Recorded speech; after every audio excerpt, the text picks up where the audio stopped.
Hey, I'm Nick Von Brack, and this is the Record Podcast. Welcome back for another episode. This one is one I've been excited about for a while. This gentleman is in one of my absolute favorite bands, and I have supported him for many, many years, and I've wanted him on the podcast for a long time, so I was very excited to get him on. This is my friend Chris Sutter. He is the lead singer-guitarist of the band Meatwave, and also the band Truman and His Trophy. And I know I say this about a lot of guests, that we go back a long ways, but this one especially. We've, in all the years of Dr. Manhattan, we played many shows with Truman and His Trophy, and even some with Meatwave. And, it's just one of those guys that you don't expect to meet, who's in another band, that you end up loving their band and loving them as a person. And we just love all those guys in both those bands. So I was really excited to start to get in some of those guys. And in the future, I'm definitely going to get some of the other ones in the other bands. But it was a good start to have Chris on. And we got into some good stuff. Meatwave's had a lot of success lately, so we talked about that. We talked about them getting signed, Side One Dummy as a label, the Haters coming out for that, touring Europe, writing for multiple bands, and a bunch more. Also, in honor of this week's guest, we're going to do a giveaway. So if you go on Twitter and post about this episode, promote Meatwave and the Record Podcast, I'm going to pick a winner for next week's episode, and they're going to get Meatwave's new album on vinyl, Delusion Moon. And if you haven't heard it yet, you need to go and check it out. Go listen on Spotify or iTunes, wherever you can. Go and buy it. It's really incredible. Go out there, promote Meatwave and the podcast and this episode, and I will pick a winner to announce next week. There's been a lot going on in my life lately, and it's been really cool. Some random things to do with the podcast and not to do with the podcast, and I will get into that next week on a mini episode. But for now, let's just jump right into this interview with Chris Sutter of Meatwave.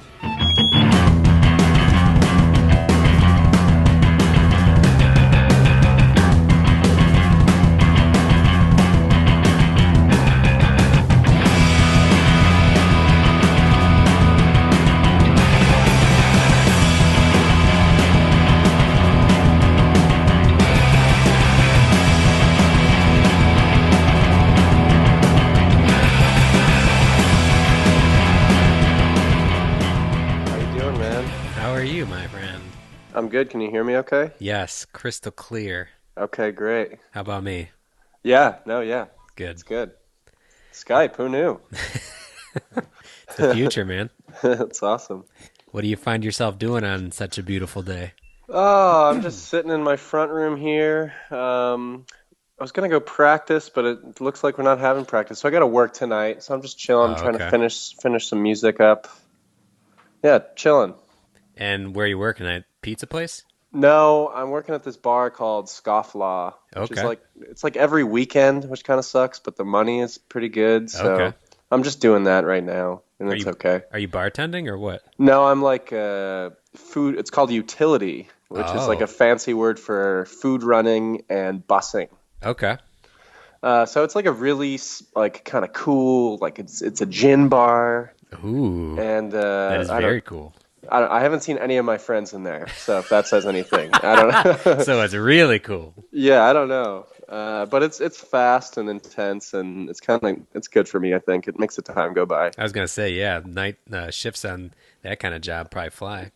Yeah, they started me I just started a couple weeks ago. I started on a Friday night, and It was really intense. Throw you to the wolves. Yeah, but it's good. Good, man. And you said you're not working at the pizza place anymore? No, done with that. Had to do something else. Yeah. So that was kind of for a long time. So how long did you work there? Almost. I want to say 2.5 years, maybe longer. Yeah. It's good. I'm feeling good. That's the place made famous by the music video that Andrew filmed. That's right. Yeah. And that's why they're so busy now that they had to get rid of you. They said it's just too much to handle, too much publicity. I know. That's what I was trying to tell them, but they didn't understand. What was that place called? Santulo's. Yeah, fuck them. Yeah. For real. Well, awesome, man. And you said you're in the middle of writing. You're gonna practice today, but you're writing new shit. Yeah, we're like pretty much done. So we go in and we're going in an actual studio Oh for boy, in about 2 weeks. man, So what a bunch of sellouts going in a real studio I now. know, yeah, yeah, we're trying something new. So So is Joe recording, producing this time or no? he's not, no. Wow. Yeah, we're doing it with somebody else. So Can you say, are those I words think that it, can be well, shared? I think I can say, yeah, we're actually recording with Steve Albini, Damn, dude. which is really cool. That's Yeah. incredible. Yeah, so that's in the first week of May. So we're kind of freaking out, but In a great way. I think it'll go okay. Yeah. Yeah. And how many songs you guys have ready or cooking for that? It'll be about 12 or 13 that we're gonna record, and probably, like 10 Yeah, on a record or something. sure. We're still figuring it out. That's awesome, man. Yeah. Yeah, it's exciting. How are you, man? Oh, I'm boring. I just got all the boring stuff going on, working You got a the normal job, coming home to the crazy baby, and got a new life in there. well, it's there. How is It's she? she's good. She's starting to teeth, so that is a Oh man. whole crazy issues there. But What's her name again? Charlotte, Charlotte, right. yeah. But today I have Fridays off because I'll work 4 10s during the week, 4 10-hour shifts, and Ah, so today it was nice because it's super nice out. So I actually got to. Usually we're just like trapped in the house because it's like oh, it's too windy. Like she can only she's like carrying around an egg or something. You just can't you got to be careful. So it was yeah. nice to actually go outside and be out in the world. That's So awesome. yeah, That's so cool. but what's nice about this is it gives me an excuse to catch up with buddies and find out what's going on, and it's essentially my backdoor way to get back into doing music things. So, I've listened to quite a few of them. They're oh, cool. They're nice, fun. Yeah. thanks, man. Yeah. I try to make them as not interviewee as possible, since I am not a journalist major or any sort of don't fancy myself that at all. So Well, I it's just good that that's your buddies. So yeah, it's yeah. cool. The last one I posted, or might have been two ago, the one with Mike Falumley from Alkaline Trio. That was the first one where I like didn't know him at all. So I was like, this may go off the rails real quickly. I'm not set up to interview someone or talk to someone I've never met before. How did it go? It wasn't bad. At first it was definitely like I could notice the gaps, and I was like, oh shit, like I gotta pick us up here. Like I think he enjoyed it, but like for the most part, like I didn't know a lot about the Smoking Popes, so it wasn't Sure. stuff that I could speak on or be like, oh, I love this record. But it was cool because he just kind of walked through like basically the entire history of the band, so I Oh wow, got to cool. learn it. But no, it was fun. I think my wheelhouse is definitely talking to people that I already have relationships with. It's certainly easier. Right. And eventually, I want to try to get people like to actually either go to them or have them come to my house to do the interview in person, because I think that would be even like another step Yes. further towards that. Yes. This just ends up being easier, I think, for everyone because no one has to change their schedules. They just have to set aside an hour or so. Right. No, it's nice. But yeah, man, this is I'm not gonna lie and say I've had like thousands of people be like, "Yo, excited about this interview," but I've definitely had people be like, when I mentioned that I was going to talk to you, they're like, "Yes," like they want to find out more about Meatwave and you. So Sweet. I was excited that was a thing because I'm like, "Oh, good, That's that not makes a me thing. happy." That's awesome. That's crazy. So and this what's going to be tough, I think, for me on this one. Now this will be the first interview I've interviewed people that I've like toured with and kind of know like I've hung out with them for like a small period of time. But you're the first person that I'm interviewing that I like have known for a long time and hung out with a lot more. Kind of go back, yeah. Yeah, so what's funny for me is like I either need to pretend I don't know stuff about you and ask you that, or like I just need to get into some shit I don't know about you. So Okay. it'll be interesting, but I'm excited for it because I will bluntly say without any sort of embarrassment, I am a giant Meatwave fan, and if there's any opportunity to promote your band or the people in your band, I do it at any cost. So. Thanks, man. That's awesome. So while we're talking about Meatwave, we can start from there and work our way back, or get into whatever we want. But Sure. so how does I guess this is good for me too because I don't think I really know the origin of Meatwave. I know what happened before and how there's a band Meatwave, but I don't really know how it really came to be. So what's the story there? Yeah, well, I guess it starts. Well, as you know, we were playing in Truman and his trophy, And I will and stop you there because not only am I a giant Meatwave fan, I'm a giant Truman fan as well.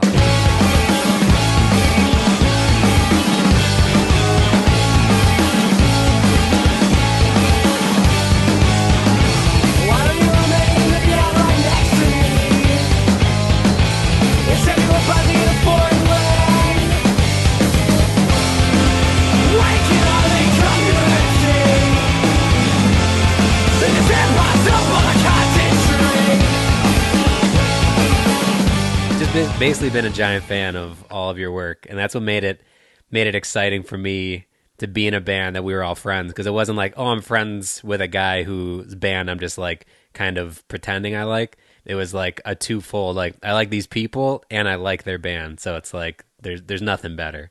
well, man, like you don't even know. Like in Truman, like oh, we loved you guys. We worshipped you guys, man. Like you guys were the idols, and like also just super cool and crazy, and yeah, it was such good times. But yeah, I guess with Meatwave. It started. I don't know. Truman was kind of, I don't know. We were kind of at not a dead end, but just like, what are we going to do next? And I was Yeah. just kind of jonesing to just do something else, do something a little more serious, maybe. Yeah. So I was talking to Ryan, and we kind of both had these bands that we really like shared. We really both liked them a lot. Like this band Hot Snakes, who we were really into.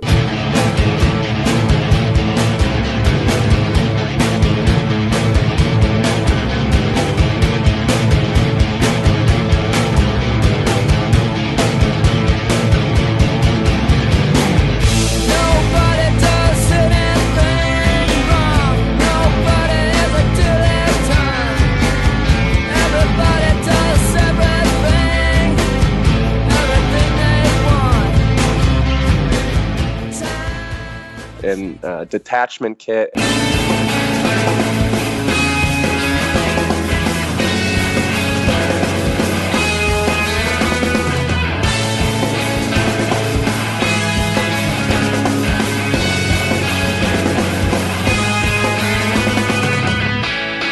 Blending can be what you are sometime.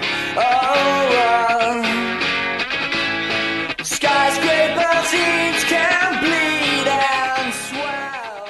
All these bands, so we wanted to do something more in that vein. Yeah. So I think it was like towards the end of 2011. I had like a couple songs, and we went to the practice space, and we invited Joe over, who plays bass. And yeah, that first day we played like two songs, just kind of over and over, and it just felt good. And it was kind of unstated, but that it would just keep going, and that we would write more songs, and we ended up recording some demos that ended up being like our first record. Yeah. So it kind of happened quickly, but it was chill, you know. It was we had no expectations about it.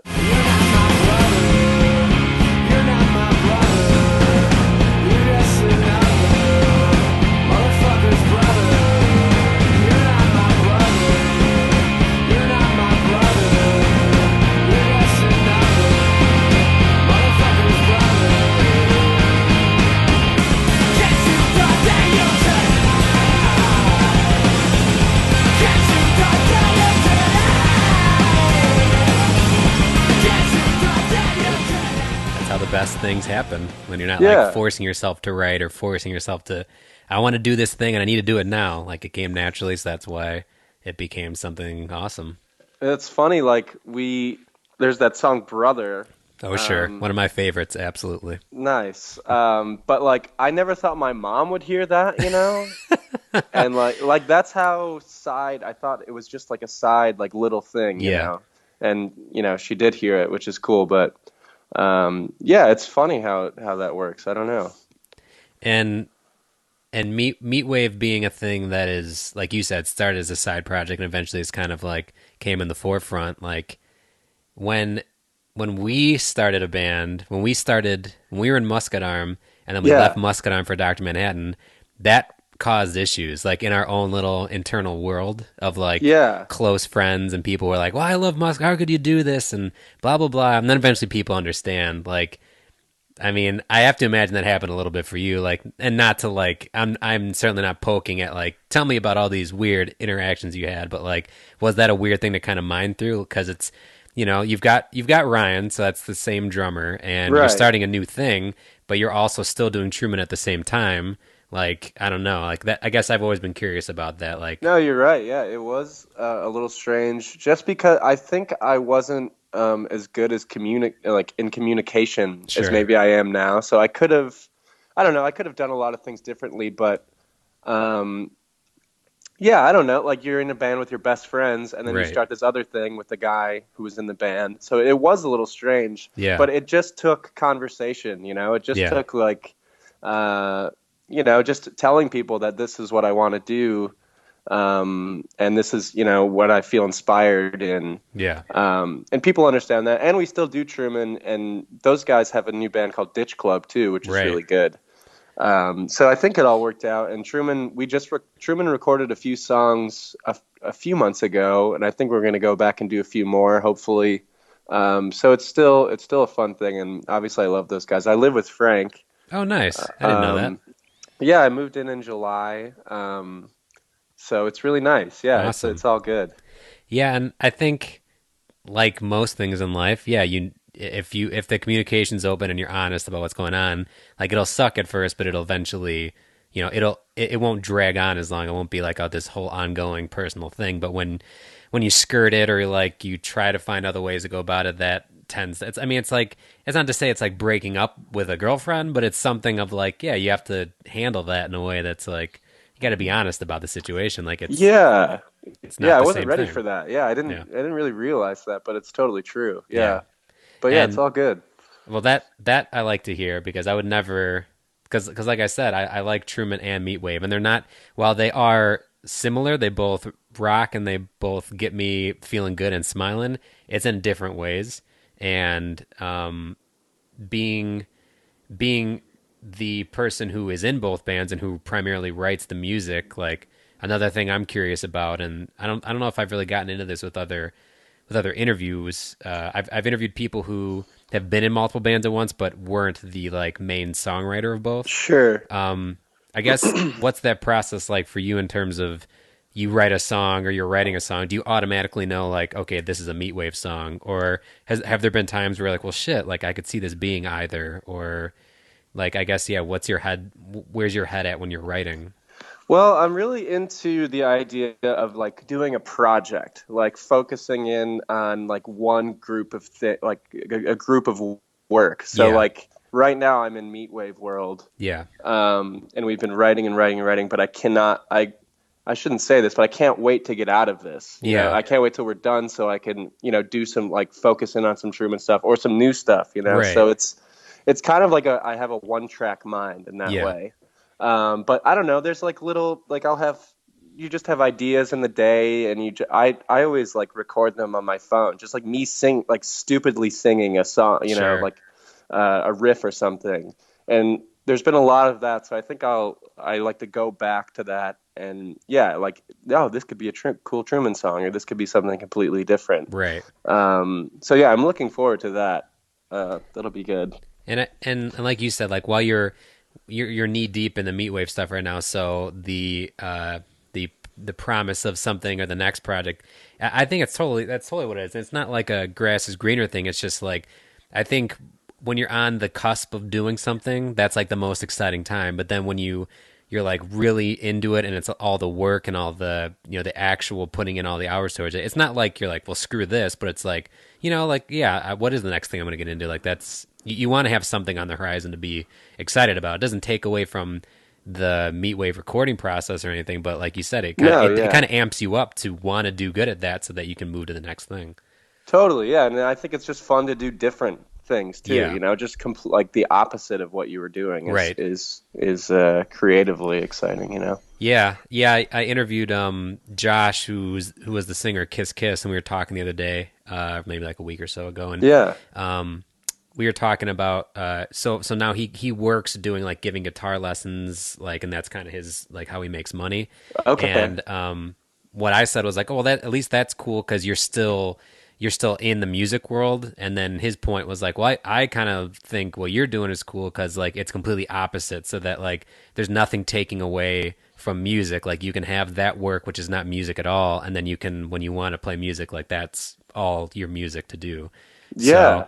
So I think that's valid, that like project when you're working in a project, you want to be focused on that project. You want that one thing to do, so that when you go to the next thing, it's not like there's no like blurred line of like, well, there's this, but so I'll do a couple songs for this, and try to like wearing yourself too thin to do all that.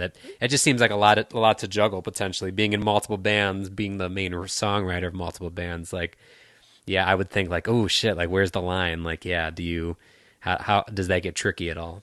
Totally. Yeah. And yeah, I think I don't know.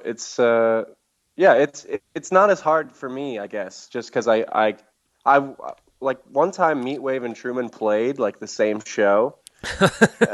So you and Ryan were just destroyed. It was for Ian's party, yeah. Oh, And, nice. Okay.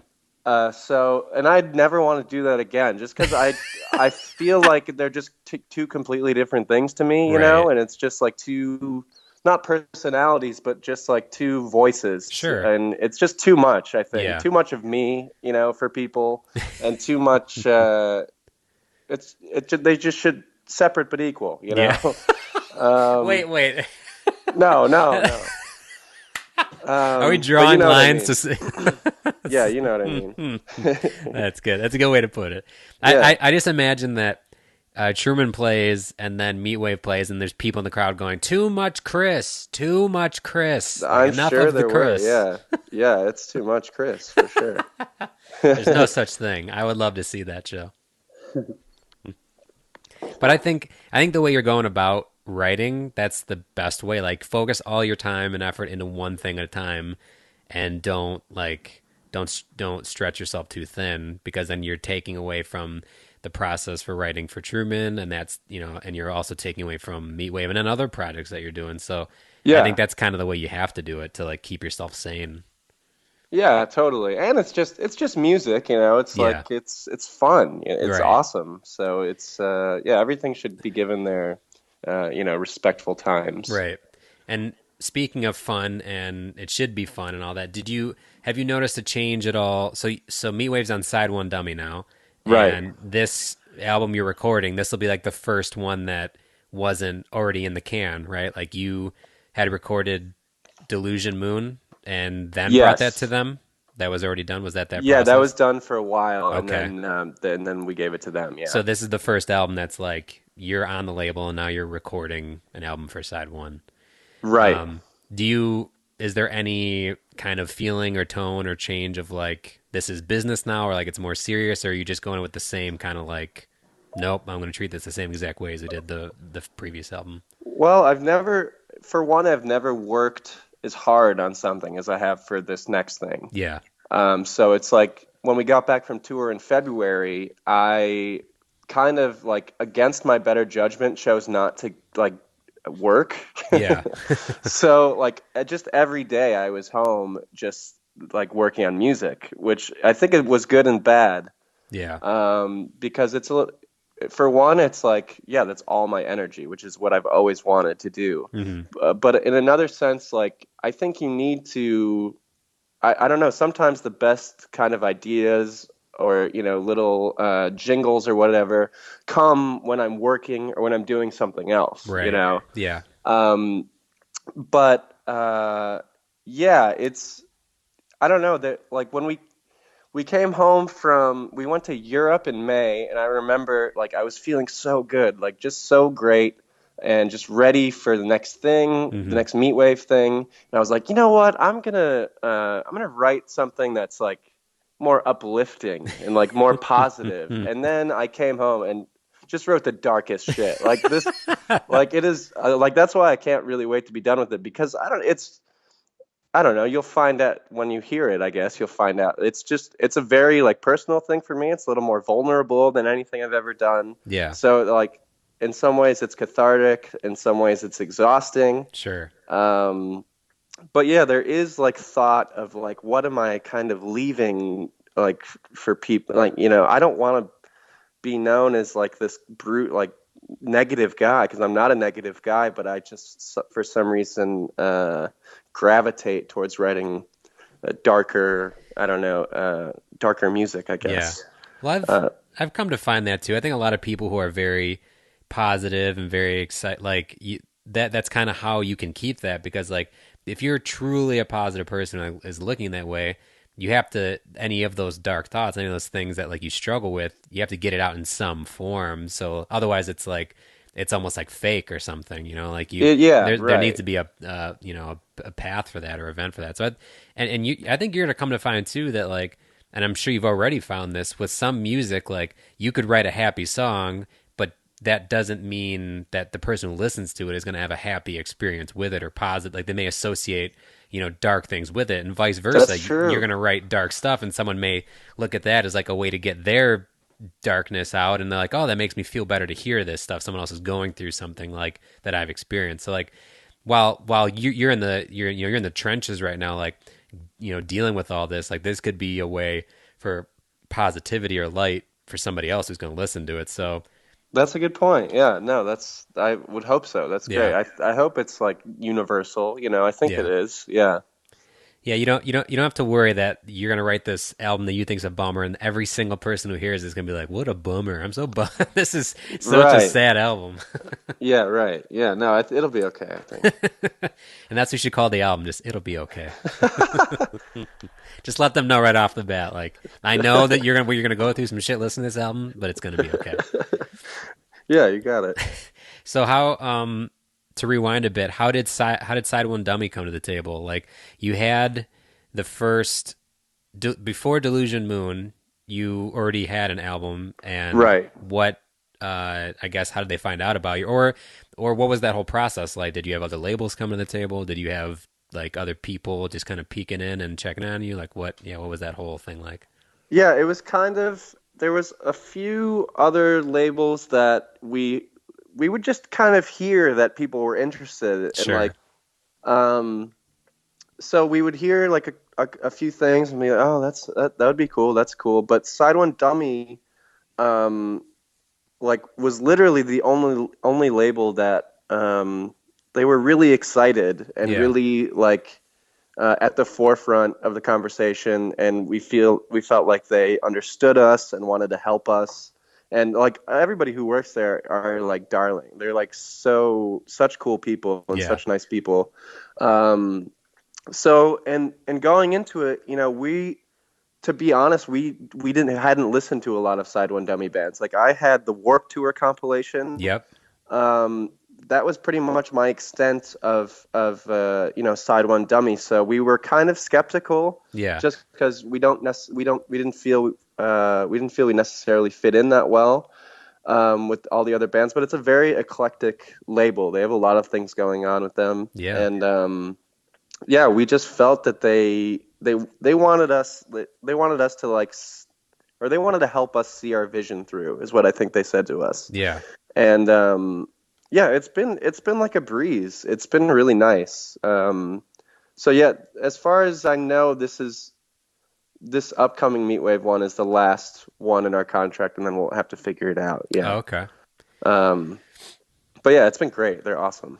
Well, I think I like you said, like I can pretend that I'm cooler than I am and go, oh yeah, Side One Dummy, what a perfect fit. But it was the same kind of thing for me when you guys announced that you were signed to them. I was like, shit, I think the last thing I like really got into theirs was like some sort of Warped Tour thing or something like a long time ago. And or Gogol Bordello. Yeah, exactly. Yeah. The same kind of thing. And then once I started nosing around and looking at who they had signed, I still didn't know a lot of their stuff. But when I'll listen to a song from bands here and there, I'd be like, you know what? I think this actually is going to work nicely for them because I mean, I even just pulled up the roster now. I mean, they've got like comedians, they've got, you know, Right. folky singers, they've got a lot of cool stuff. So it's like there's no, it seems like there's no real band that they could put on their roster and it not make sense in some capacity. So, Yeah, they're going crazy. They signed in a bunch of bands. They're the owner or one of the owners of the label is a comedian. oh, nice. So we actually went to go see him when we were at the fest in Florida. Yeah. Super funny. Yeah, he's an awesome guy. His name is Joe Sib. Oh, okay. Yeah, I just saw him on the list here. Yeah, his comedy's really great too. So do you feel like you have to laugh at his jokes because he's your boss? I mean, he was really genuinely funny, but yes. Like you're in the crowd, everyone's kind of laughing, but you're laughing really hard, just like, like really making it apparent that you're the one who's laughing. Like, did you hear me out there, Joe, laughing? That was me. This is me laughing at you. When we were out there, he's like such a positive guy. Yeah. And when we were out there, we had like breakfast with all of them, and he was telling us like, yeah, I've been setting a timer on my phone to wait how long it is to see if something bums me out. So he like sets his timer and it just goes. And when something bums him out, he presses his timer, and that's how long it took for something to bum him out at Fest. That was like his thing. And when we were eating, like right after he had told us this, like we hear this like skid on the street, and some guy had just gotten hit by a car. Oh my God. He was like, oh man, like I don't know if I should hit the timer. Like this is fucked up. I don't know if I... So it was really funny. I mean, the guy was okay, but the dude just like hit him and then like took off. Wow. It was really strange. That was unfest-like. Otherwise, it was pretty fun. I was going to say, that seems very unfest-like. Yeah, it was a positive time otherwise. Well, that's awesome, man. You got someone who's, like just super positive and is into what you guys want to do and is letting you do what you want to do. I mean, you can't ask for like a better scenario. And it's really nice. Yeah, it's cool. And something I was going to touch on before was like when we signed to Vagrant, a big thing for me was like, oh my God, the meaning of this. I used to listen to Vagrant. I love all these bands. Yeah. But the relationship didn't necessarily work in our favor. So here's a situation where you're like, I don't know about the bands on this label, but what is that even, I think as a band, that's kind of the first thing you look at is like, let's look at the other bands on this label, because that's like your immediate thing to go, are there successful bands? Are we similar in style? Could we tour with these bands? But really, in all fairness, it doesn't really mean anything. Like, you're absolutely right. You could be the band that breaks out, and it has nothing to do with the other bands that are on that label. So it's just like a silly thing bands do, but it is. Yeah, you're totally right. I think this is a good fit for you guys. I mean, I wouldn't have known like other labels to pick for you, but I think this is like labels at this level are hardworking labels. Like I think Vagrant in our situation was like, oh, we kind of want their thing to just pick up and do well, and we'll support it. But Aside One Dummy, Run for Cover, Country Lucky Star, there's like labels at that label or at that level where they know they have to put in some work to like make the bands big. So it's like they're working as hard as you are. So they work super hard. Yeah, you're absolutely right. I think that's the relationship a band at your level, at that any kind of band at this level needs. It needs someone who's going to work as hard as the band, and I think it's a good situation for you guys. Even if this is the last album you do with them, and you go on to another label, like I think it's been for good. I think you guys have gotten a lot of good out of that relationship. So that's good. That's good to hear. Thanks, man. Yeah, I'll never forget when you guys got signed to Vagrant. Oh God, that was crazy. That was nuts. That was a nuts time, man. It was, and it was very exciting, and I think that's partially to blame for the situation, because it's all, you're so excited, and like you said to what you mentioned earlier, it's you're hearing other labels. Ooh, this label's interested. Ooh, this manager, like you start to just, all this stuff starts swirling, and so you're just kind of caught up in it, and you try to make a good decision, but it's hard because all you've got are people around you who are basically saying what you want to hear. Like, we want you guys to do well. We want to support that thing. Like, we're going to grow you. Like, they're saying the kind of buzzy words that like would make you feel good about it, no matter whether or not that's what the case is. So, in that situation, it's hard to, I mean, obviously you're not going to have the foresight to know, this label's not going to be great for us, but, Yeah, I mean, it was certainly a very exciting time for us, and especially to be able to like, tell other people we were signed, and those people knew who that label was or knew a band who was on that label. Like it kind of justified the whole thing seemingly. Right. Yeah. But yeah, I guess what yeah, did you when you guys signed, did you guys get a lot of like positive feedback from that? Like did people, or were there still people who were like, "Oh, I don't know what that means." Like I don't, I I don't think we got any negative feedback, good. which I was ready for that because yeah, it is kind of a peculiar fit. Um, but no, like everybody was super positive about it. Or Good. like, those assholes just don't show their faces, which is fine too, Uh, Wait. That was a comment you got? no, I'm saying like, the people who thought ill of Oh, it, like right. they never show, they never Yeah. showed up. Yeah, So but that's what the internet's for. They don't have to show their face and they can say some nasty that's shit. true. I'll never forget when we had like the an album stream, Sure. on the AV Club, and like I guess the AV Club is like infamous for commenters, like kids like behind their Oh, computers. okay. And so like we were so excited, like, oh, people are finally gonna be able to hear this album, that we've had for so long. Mhm. And like all the comments were just like, they look like pedophiles. They look like they work at like, IT for Apple and stuff like that, just like mindless shit. But yeah, That's what I the don't internet's know. for. It's mindless Yeah. shit. And it's what's funny too is like no matter what good there is, whatever positive feedback or positive like news there is, there's just always someone waiting in the shadows just to shit on it. Like no one wants to let the party go on. There always wants to be someone that's like, I just want to let you know that this thing, I do not like this thing. Yeah. Like Oh like man. Direct Hit just put out their new song. I mean, they're on Fat now. Like Right. some really awesome shit. Like and I think I'd only played a show with them like once because when Dr. Manhattan played with them, it was when I wasn't in the band. So I think I've only Okay. met them maybe once or twice, but I was like, this band's sweet. Like I'm a big fan of theirs. So I saw that and I was like, holy shit, like what a situation. This is great.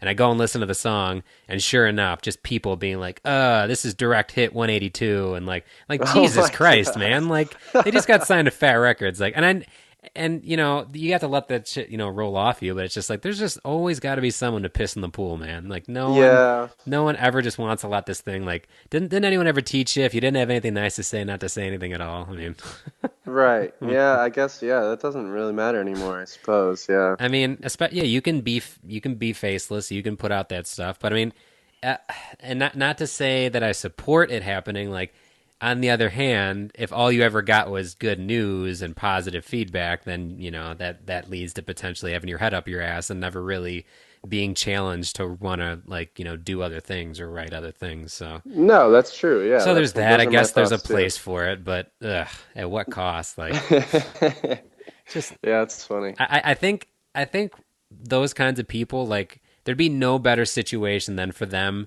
to make a post like that and then immediately the next thing they see is like Meat Wave dropped from Side One Dummy. Like, all right, my job is done. I've done my work here. Yep. They I'm didn't gonna go to know bed. Side One Dummy didn't know they looked like pedophiles or that they worked for IT. So now I've let them know and I've done my duty here. Yeah, that's great. It's man, those people. Okay, so cool. So the whole Side One Dummy thing works out well. And you guys have been to Europe a couple times now. I mean, that there's nothing cooler to me than that. Like we almost went once, and I will forever regret that we never like really pushed to do it because it never happened again. I So regret it for you guys because I feel like you should have, and it would have been really great for you guys. I mean, just even seeing the pictures that you guys post or that Andrew posts when he went with you, like it just looks beautiful out there. Yeah, it's crazy. It's I mean, like it's insane, and people are so nice out there, Yeah, and the promoters. That's one thing that like is unparalleled, and I feel like people here should take a class like to kind of learn like what they do because just from the moment you arrive at a venue, like they're out there, like ready to take care of you, and like there's meals, and there's like hospitality, and they put you up, yeah, which just doesn't, as just doesn't really happen here. right. So yeah, it's just crazy, and like people go to shows. I feel more like, at least in our experience, like obviously we've never been to many of these places, but there on the last tour when Andrew was with us, we would play we played in Stockholm, Sweden, and Oslo, Norway, and a couple other places where we were the only band on the bill, which is like, oh man, is this not going to be good? But people just come, That's people awesome. are just like have this quench for music that is kind of unlike anything I've seen, which is awesome. So that to me harkens to a time of, and I was recently talking to Johnny Minardi, who works for Equal Vision. Like that makes me just think of like the old days of like VFW shows and Village Hall shows where you just go, like no matter what the show was, like, oh, but it's Friday, we're going to a show. Like the band was like the afterthought. Like you just want to go to be at a show to find out new music and to support, bands. So that to me is awesome. Like that, and I've heard that about bands who take Europe tours. It's very, the promoters like, all right, you're on my turf now, so you're taken care of. Don't worry about it. Like I've got all this taken care of, and people will come. Like it's not like it's not to say every show is going to be all sold out, but it's like you said, if you're the only band on a bill in a place you've never been before, that's scary. So just to know scary, that like there will be people here, like no matter what, like we took care of that. Like that's got to be a good feeling to not have that thing just hanging over you. It is so nice, yeah. And like I maybe here there's too many shows or there's too many bands or maybe because we were traveling and we were from outside the country. Yeah. I don't really know. I don't really have it figured out, but it's pretty amazing. Well, and there's a hell of a lot more incentive to want to go back when the first time you go there, like that's the treatment you get. You're like, okay, like why wouldn't we do this again? Like this is awesome. Right? Yeah, yeah. We should just stay out here forever. Well, and there are those bands too that like do super well in Europe and don't do as well in North America, or vice versa, or both, or neither. So like I remember when we would do tours and people would say like, oh, I think you guys would do great in Europe. We're like, okay, sweet, and then like nothing would come of it. We're like, okay, so do you really think that? Like if you really think we do well in Europe, why don't you send us over there and then we'll prove you right, or we'll know that it's not the case. But I've only heard like, it's a very supported music community over there, and on both sides, the fan side and production and stuff. So that's good to hear. I'd hate to go over there and the whole time just be like, oh God, what's gonna happen? I don't know where I'm going. This is all scary. Right. Yeah. Yeah. And yet, like we went 3 times last year. The first 2 times we like drove, or I shouldn't say Joe drove us, which was like super stressful. So it's just us 3 idiots, cruising around Europe. But the last time we had a driver named Phil, who was amazing, and like Andrew was with us, and Kyle Stembaugh, him, sure. right? Mm-hmm. I'm gonna get him on here sometime. Yeah, it was like just a dream. You know, it's awesome. Yeah, that's got to be the ideal situation. No one's stressed out about driving and all that. You all can hang out, and the guy who like knows where he's going and knows the place can take care of that. Yeah, and he would he was the coolest guy, and he would find us places to stay, and nice. take us around to see things. It was like, it was just great. That's awesome. So, I mean, seemingly you have done many, many cool things in Meatwave, and things that like some bands haven't even done, and they already had the entirety of their bands, like start and finish. You've done a lot of cool. You've been able to do a lot of good tours. You've gone overseas. You've gotten signed by a good label. Like what? I mean, you're about to record your next album. You said that's kind of like what you're knee deep in now, and with a good producer and stuff. Like, what do you kind of envision for things that you'd want Meatwave to do that you haven't done yet, or like in an ideal world, what are the things you'd want to do? We've done things that we never expected to do, obviously, but like it would be nice, as you said, like ideally it would be nice to get to a place where we can bring bands that we like with us, and like or get on like cool support tours with bands that we really love. Like that's where I would hope our next kind of step is. Yeah. If so, if it ended tomorrow, it would have been great. It's like, it's been awesome. So I can't really ask for anything else, but yeah, that would be nice to get to. Maybe, I don't know, just like a next step up, Yeah, to where like people, like more people are coming to see you, and we could just tour with friends all the time, you know. sure, And you know, you meet bands that you tour with and you become friends.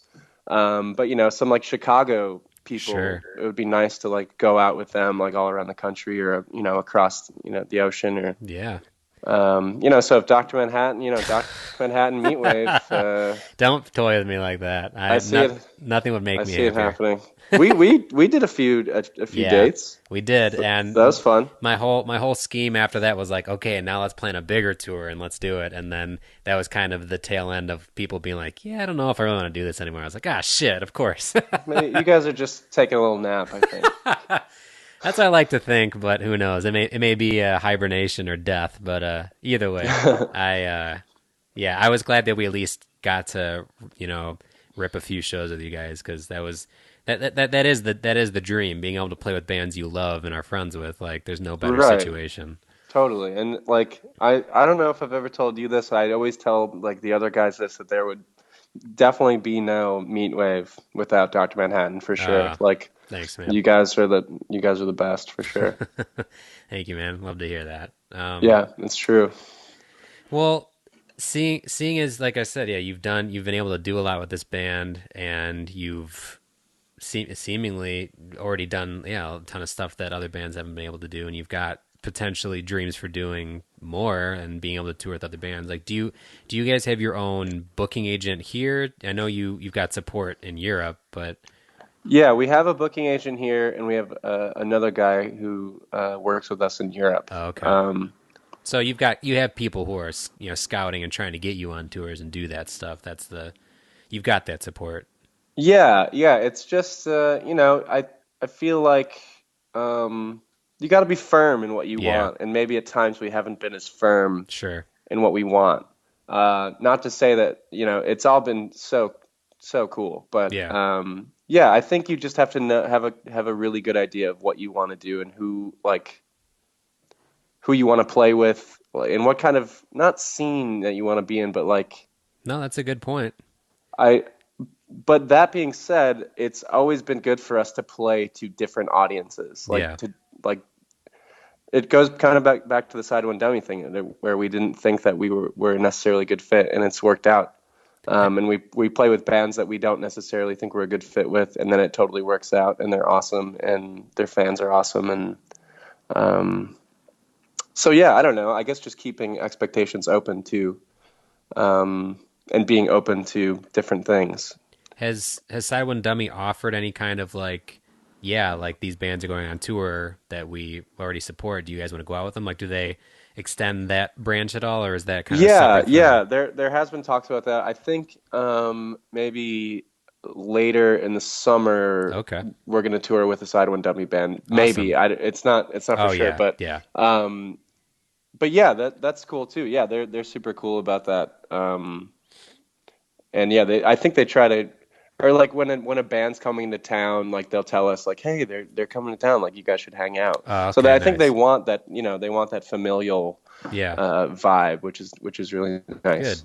Good. That's good to hear. Yeah. And to rewind even further. Now we've talked a bunch about Meatwave. Let's touch a little bit on Truman, because that's without Truman, there's no Meatwave, and Yeah.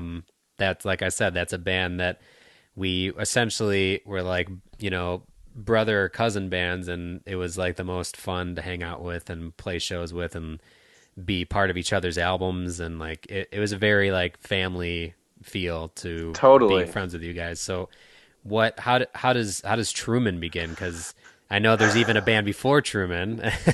Yeah, there is a band before Truman that Frank and I were in, that I am not going to personally name, but we did play in a band, and then it's kind of the same thing. Like you want to move, like Yeah, you want to grow, or you want to do something else. So Frank and I were like, hey, let's record some songs in your basement. Just like, I think the other band was going on a break yeah, or something, or we weren't going to be playing. So we were like, let's do these songs. So it was kind of, I've never really thought of it like this, but it was kind of the same thing where I brought a couple songs over to Frank's, and we recorded it in his mom's basement.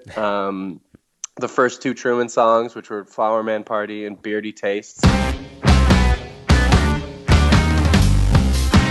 do we go when the flower man comes? Because there are answers to what won't be sung. Your body lions, we're all caged with them. As if nothing can stop us from talking or making new friends.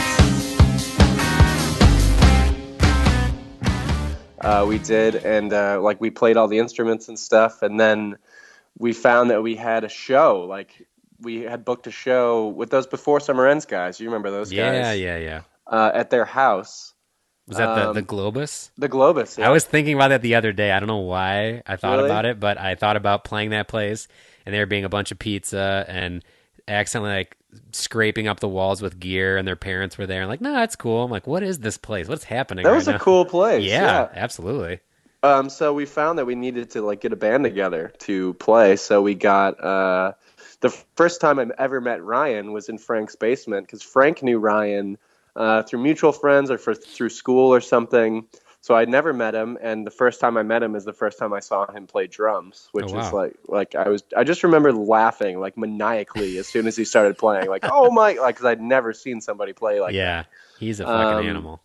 Yeah, he's an animal. Yeah, and then Jake came and played, and Kyle Stembaugh came and played, and so it just kind of started from there. And I remember we played a bunch of shows. We met you guys pretty early on, I think at Dirty Nelly's. Really? That's where we met? Yeah, I'm pretty sure that was the first time I saw you guys, and the first time I think I met you guys. Wow. And I think the Alumni Club were on that show. Yeah, that sounds familiar. Yeah. So, yeah, I don't know. We obviously we would play a bunch of shows together, and we recorded a couple albums. One of them with Daniel Good, who I know is your guys' great friend, Rest and in he's a peace, great Daniel. guy. Rest in peace. I just want to start a rumor that he died. At the Chromatic, and yeah, it was the funnest band. It was a little too fun, maybe. Yeah. It's just like it was just wacky. It's just a Yeah. wacky band. Well, Yeah. and similarly, I think we suffered from that at times as well. Like, you want to have the most fun. You want to just push that out to the world and show how much fun you're having, and, you know, just write whatever you want and be as wild. And like, you want to be in the band that you'd want to watch or support or go to see a show. And at times that, you know, you think it translates like, well, obviously this is great. Like, I'm having fun. We're having fun. People are going to have fun. But it's funny how sometimes that really doesn't. Like, some people don't want that experience. Some people want to go to a show and treat it very seriously. And like, I'm paying money to go see a show. Like, I want them to perform well. I want them to like take their thing seriously and like, you know, do their art, and I want to appreciate it. But as a band, you want people just to like watch you and like lose their minds and like run around the room and smash each other, and like, you just want the most like wild shit ever. I mean, for a lot of bands. Man, I remember it was probably like it was a very early time for our band, but like we got on this show with you guys at the Kenilworth Club. Yep, I just talked about this show the other day, I think, or one of them at least. Yeah. Yeah, and we played, and we didn't play very well. I think it was kind of a mess. But then there was a bunch of bands, and then you guys played last. Oh, and, I do remember that show. It was like some kind of like fundraiser thing or something. It was a fundraiser, Yeah. right? And I feel like you guys, I don't know, were about to put out your first album, maybe. Okay. But I don't know. You guys were like getting up, like popularity wise. It was increasing, but like I think you guys played like 2 songs, maybe.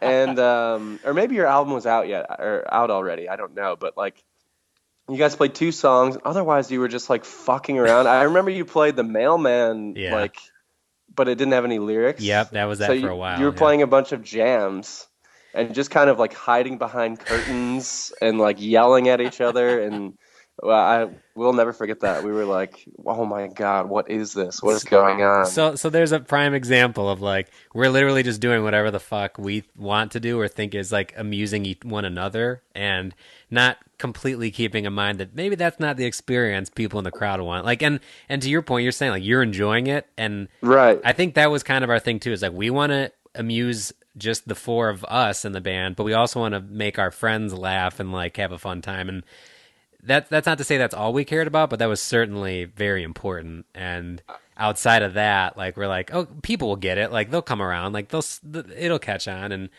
that wasn't necessarily the case. Like, But like the special thing with you guys, I think, was that it's almost like improv, where you hear about like people who do improv, like you just have to submit to whatever the other person is doing. And I feel like you guys had a very good unspoken, like it almost seemed rehearsed, but it wasn't rehearsed, or maybe some of it was rehearsed, maybe some of it wasn't, but like it was like I don't know, you guys were all kind of on the same wavelength in terms of like insanity, you know, like you guys could catch on to what somebody else is doing really quickly and kind of add to it, which I always loved about your guys' band. Yeah. Well, at the very least, we had one very big fan in one of our friends, so that worked out for us. Yep, that's me. Yeah. Well, and it just goes to show that like, and it's not to say that you can't be goofy and also be a famous or well-known band, but like there's also, while Truman was a little looser, a little more fun, Meatwave is a little more serious. Like it comes with the tone of the music, it comes with the lyrics, and also comes with the people in the band. Because I mean, Joe's a serious guy. Like the tone of the songs and like what the goal is, it all feels like there's a very serious thing going on in that, like, take us seriously. And maybe that wasn't like a well thought out thing or something that you thought of in the transition from Truman, but I think just because I know the lineage, like it kind of makes sense to me. Like you had a thing that was very fun with friends that like you just wanted to have a good time. And this similarly, you're going to have a good time doing, but you're also taking very seriously. Like when you're on stage watching Meatwave is like, oh, like you demand to be taken seriously. These songs are good. You guys are locked in. Like this is the real deal. Yeah, I think there was a little thought in just trying to be taken more seriously, like not because we would some of those songs are about like fighting, like having a fruit fight, or like with the Truman stuff. Yeah. So I don't know. Yeah, I just wanted to kind of convey something that was more real, and I kind of like, especially when we first started playing, I would just kind of get into this other.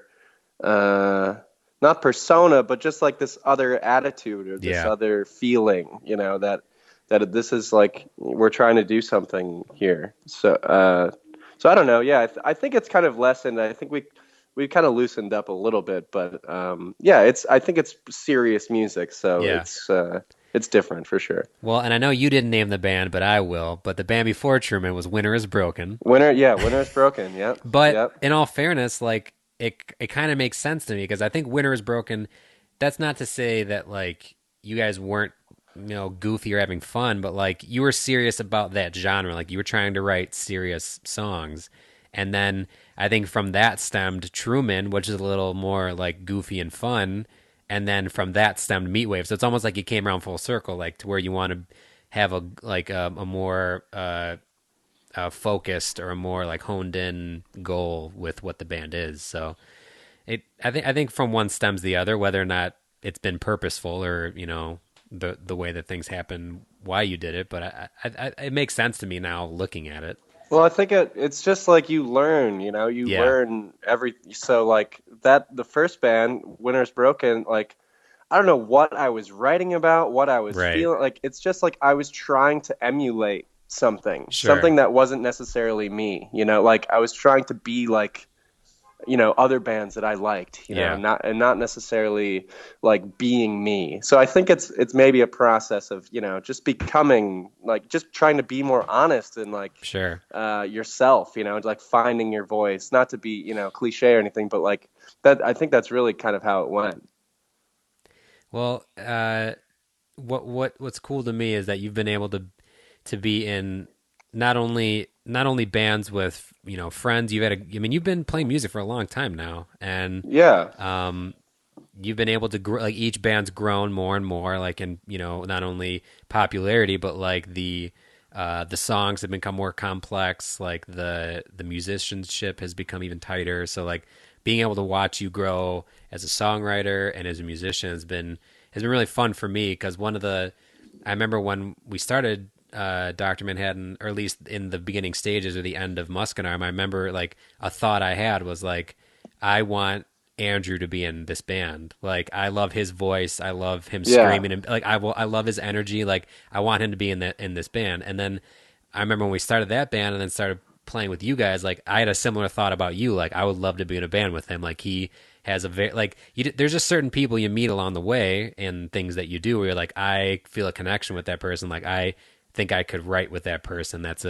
I'd love to write some music with him. And I had that thought about you. I was like, I love the sound of his voice, the way he plays guitar. Like, he has something really cool going on. So now to see Truman, or you to grow from Truman to Meatwave, like it's a really cool thing for me because, like I said, I was already a fan of Truman. So that's awesome, man. For you to be able to spread your wings and do something that's just as cool in a different way is really cool to me. And not only that, but people see that and recognize it, and manager, booking agent, label to be like, yes, like there's this is like it validates me. It validates my opinion at the very least. Oh, that's nice, man. Thank you. I'll never forget when we jammed you guys had that practice space in Algonquin. Yeah. I came one day and we were playing like Nirvana and like Daft Punk and crazy stuff like that. That's a fond memory of mine. Yeah. I forgot about that space. Every now and then I think of it, and I also think of when we left. We just like left a whole giant pile of shit there. Across the hall from us was Wax on Radio, and we just put all of our like old shit in front of their door and just left. Just left. Was that it? place. It was like not well kept. Or No, something, like no. I place? mean, it wasn't. It wasn't. I mean, ours wasn't like nasty or anything, but there was a room down the hall where like every square inch of the walls was just covered in porno, and like there was like one bathroom in the hall, and it wasn't like there are certainly dingier practice spaces, but like this one, I can't imagine it's still there, because I mean, like I don't even know if we ever paid rent there. Like, we just really I think we went there, paid 1 month's rent, and then stayed there for like 3 to 6 months or something, and then just dipped amazing. out. That's awesome. That's badass. So I don't know, and it sucks too, because when I think about it now, I'm like, oh, I would love to start like a practice space in Wakanda or somewhere that like doesn't have the capability for people to like play music. Like, oh man, that would be so cool. But then I think that like I did the same. Like I would be the worst tenant. Like we did that to this person. Like someone would absolutely try to do the same to me. So like I'd just be asking for bad karma for that. So. That's true. Yeah, maybe just leave that thought alone. But yeah. So, well, awesome, man. That was a good way to kind of cover all the bases and like go through your whole music history. But what I saw the other day was cool was that you've also like put out your own like little solo music. Like, yeah, what is that about? I listened to a little bit of it. It's really cool. That was like, that's called Genie's Organ Recordings.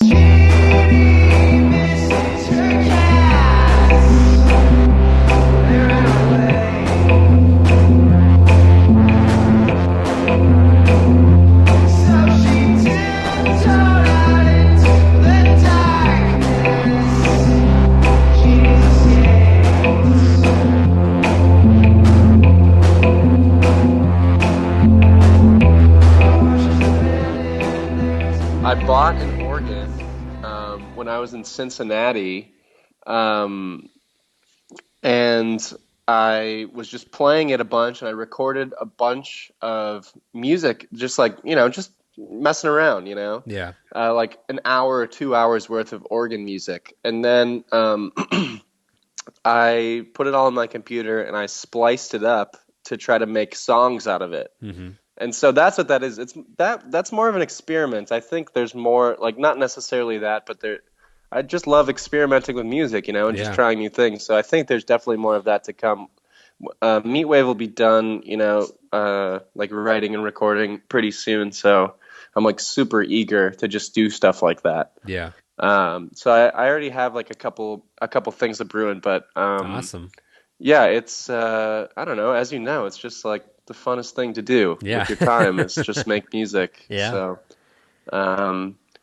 but yeah, that like the Genie's organ recordings. It's a little embarrassing. It's like very rough. So Oh, like but I thought that was kind of the point. I listened to it and I was like, this is like, again, like to you, you think that's just like whatever, but you can't always put that on other people because to me, I thought it was very purposeful. Like it has a sound and a feel to it. So I was like, oh, cool. Like he wants this to kind of sound rough and to sound a little more like, yeah, have that. I gave it to Jake to master it.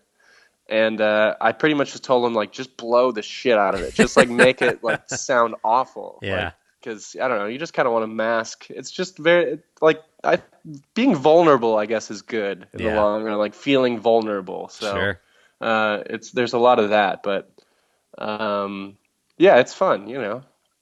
Absolutely. And I hope at one point to have a little drum set up again so that I can just randomly record some stuff or have you record some stuff and send it to me and we can just make some weird album together. Oh man, I'm so into that. Yeah, you know it.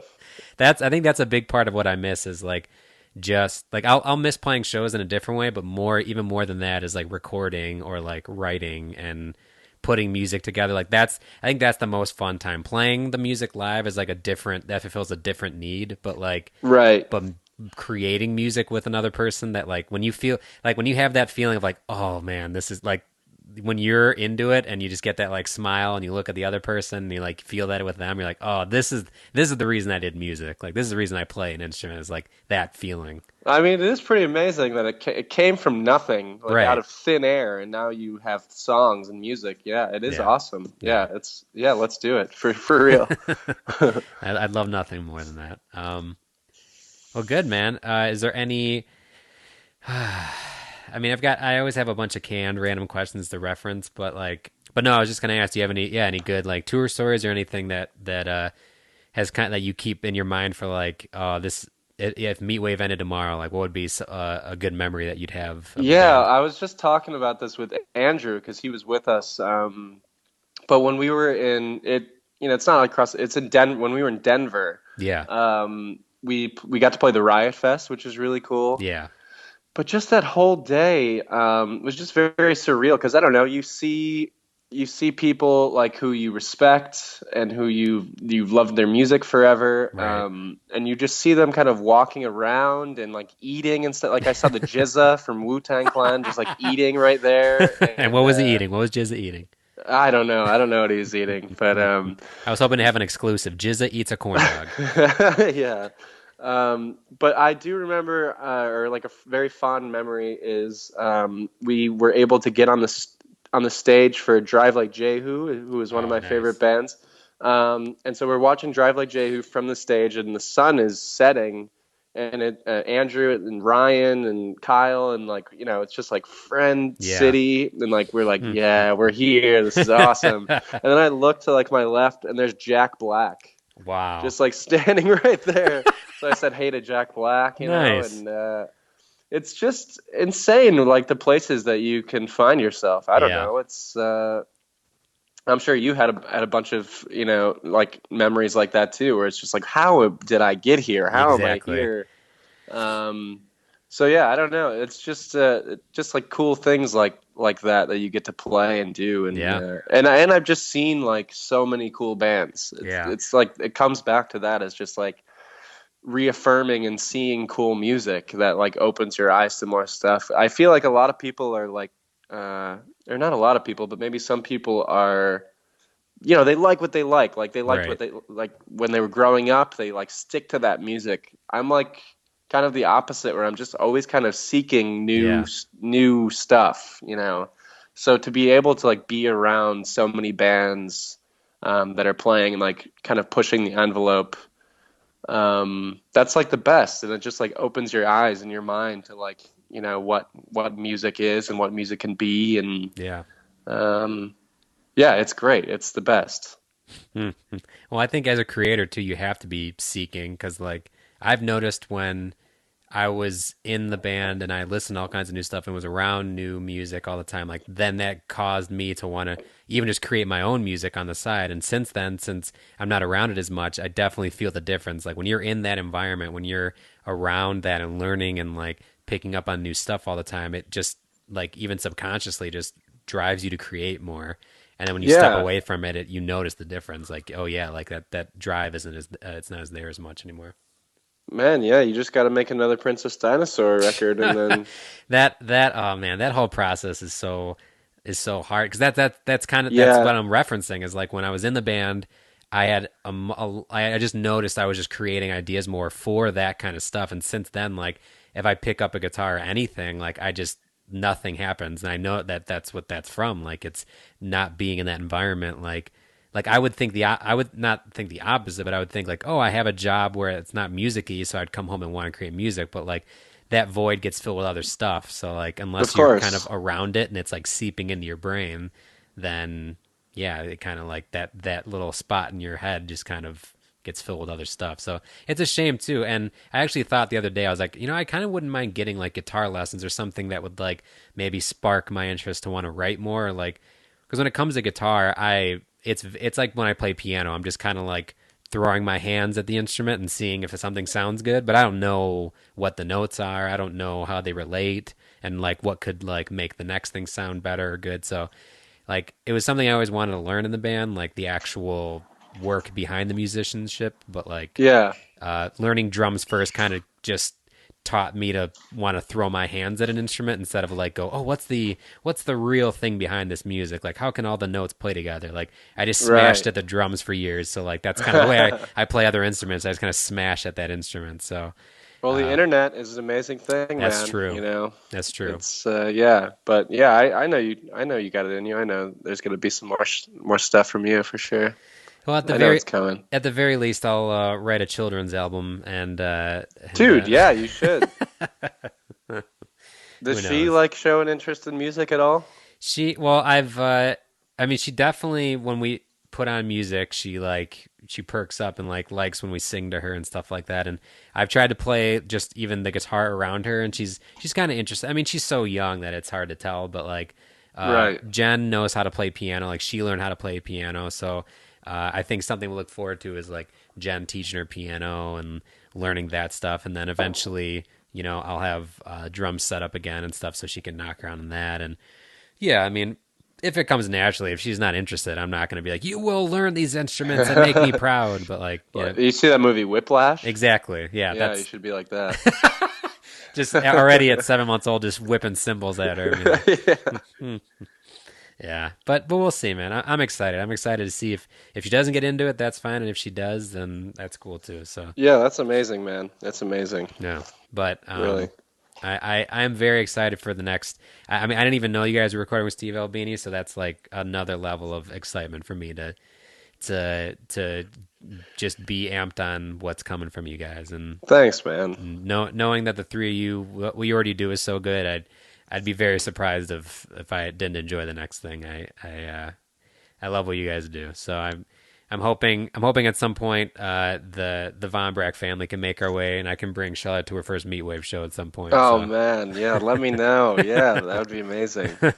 Thanks, dude. I'd love that. It'd be a good family outing. So I'm hoping we can do that at some point. Hell yeah.